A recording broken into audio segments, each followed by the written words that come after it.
Hi, and welcome again to another edition of Market Analysis for today, November 21st, 2023. I'm Giovanni Benacour, analyst, trader, and educator with Vantage Markets. Alrighty then, so here we have the NASDAQ fluctuation yesterday. For those who are following me, I spoke about that we were in a movement of sideways movement, consolidation, and that a breakout was imminent, and that I favor a breakout to the upside, and the resistance level that I have was right around 16,100 and change. We met that and we retreated from there. Right now, the market is pulling back, so 16,000 internally could be that psychological support level for it. So as we open in about an hour and 15 minutes from when I'm recording, as we speak right now, the markets are in red. The European market is in red, and the futures market is in red. So that implied volatility, or that implied opening to the downside, can be favored, obviously, for you, but you have to wait and see when it opens. Okay, when it opens, you want to take a look and see where you are and where the market is, and see if we are already at that level of 16,000. And so at that level of 16,000, if, let's say, for example, that we are at that level already, you can contemplate and see if that level is holding, to come in and buy it and see to revisit yesterday's high and fluctuate even higher towards our target of 16,200. Now, if it's already trading below it, okay, by the time that the market opens, you may want to give yourself a couple of minutes to let the market settle and see where that is. Now, you could be bullish, and if it's trending lower, then you could sell it. And I have my support level here at 15,894, but actually 895. Yes, basically because all of these candles happen to have basically the same high, and so therefore it created like a resistance at the beginning, but now it's a support. So that's why I created my support. So that could be one place, and if it does come down to it, then you could speculate to see if that volume node will hold, and buy some. Buyers will be here waiting for the market to rally back up and take it to yesterday's high and perhaps even higher.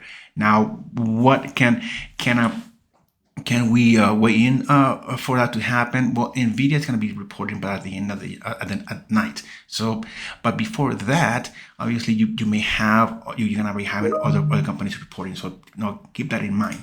Also for the S&P, so the S&P is also pushing lower. So I'm looking at 44, 45 to be that place where we could probably find that support if we're not already trading there by when we open.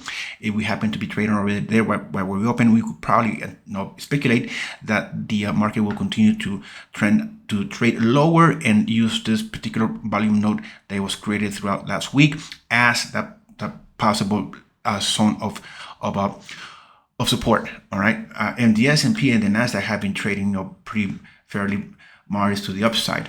The Dow, which has been trading pretty much to the upside, for the last 6 days, and obviously besides this one, but anyhow, it did trade higher. It didn't really trend even lower below, besides the previous day. So we can say that obviously the Dow is in an uptrend, and a strong uptrend. But however, internally, we're gonna use that 35,100 level around here to see if the market trades all the way down to it before the market opens. If by the time the market opens is already trading there, then you can speculate 35,000 to be that psychological support level for it, and then see if we find some buyers here and bring the price of the market even higher, or to revisit yesterday's high, or even come to 35,350. Crude oil yesterday did also a nice move to the upside above 78 and change, but quickly retreated from there, doing a pullback back down to below around 77 and change. So that particular fluctuation is telling us, if you take a look to the left, so around this area, there is a lot. There were some sellers in the past, So it could probably be that that could be like a little volume node to be surpassed. So the market right now is just basically settling in, waiting for some more participants to come in. So perhaps as the open of the market comes in, we could probably see a continuation of that rally towards the $80 marker. So I'll keep that in mind. Then we have Nat Gas. Nat Gas right now is doing a doji, looking, showing us a change of direction perhaps, or it's just basically balancing itself out or entering into what I call basically a lateral movement, horizontal movement, or consolidation. Indeed, it kind of looks like it created a triple bottom here. So from this triple bottom, if it's touched it 3 times, then will it hold, or will it just hang and break?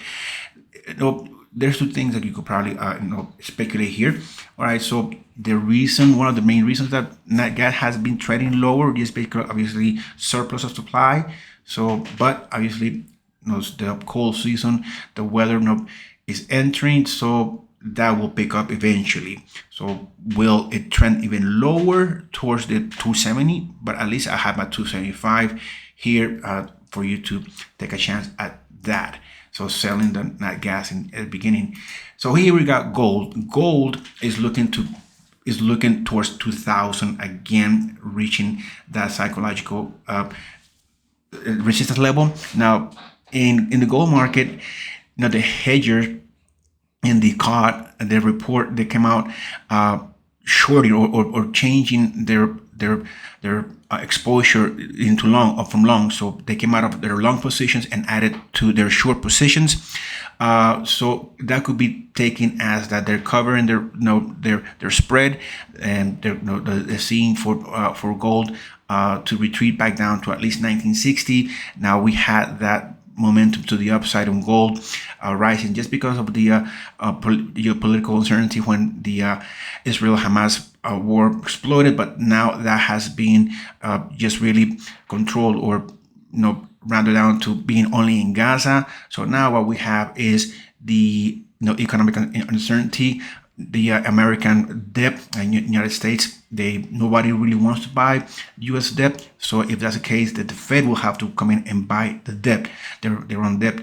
And if that happens, then obviously that will put pressure, or perhaps that will put pressure on the dollar index. If that is the case, and gold should rise.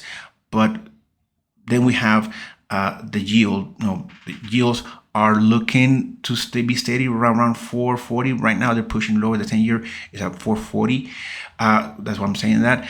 So we will see. Can we see today gold reaching 2000, silver reaching 24, copper reaching 385?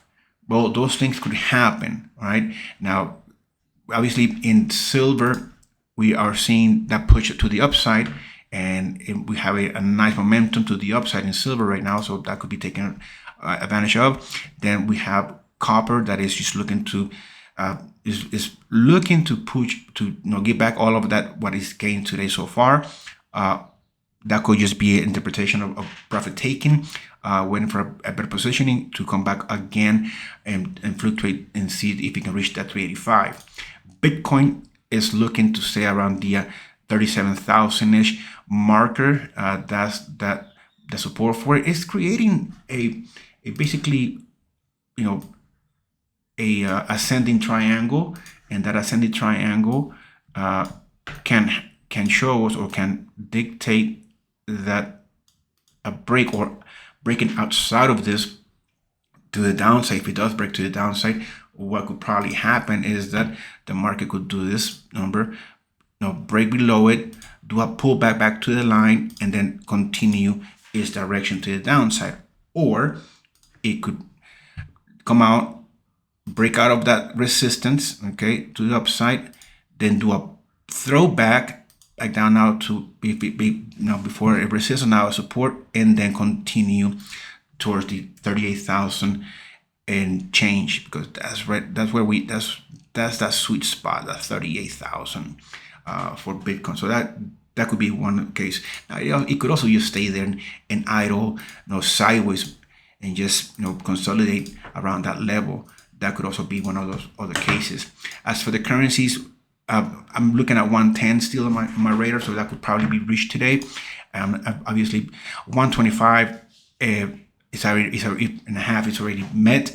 So higher than that, 125.6, 125.8 for the pound. I get 126 to be more greedy.